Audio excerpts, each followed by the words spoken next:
எங்க ஊழியத்தில் ஒரு தம்பி எங்களோட வந்தார். முதல்ல இந்த கீபோர்டு தூக்குறதுக்கு தான் எங்களோட வந்தார். கல்லூரி நாள் வந்த பொழுது கடவுள் வாழ்த்து பாட எப்பொழுதும் நல்ல பாடுற பிள்ளைங்களை தேடுவாங்க.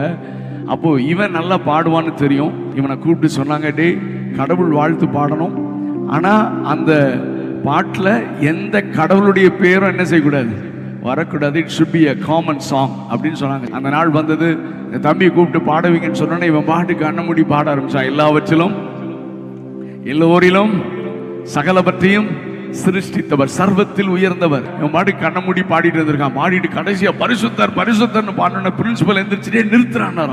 ஸ்டாப் இட்னாராம். என்ன சார், ஏசு கர்த்தர் அல்லேலியா ஒன்னும் சொல்லலையா சார்? அப்போ அந்த மனுஷன் சொன்னாராம், அத்தனை பேத்துக்கு முன்னால, டே ஏசு கர்த்தர் அல்லேலியாலாம் சொல்ல வேண்டாம்டா, பரிசுத்தர்னு பாடினாலே ஏசுதான் உலகத்துக்கே தெரியும்னு சொன்னாராம். நல்ல கரங்களை தட்டி அந்த பரிசுத்த தேவனுக்கு மகிமை செலுத்தலாமா?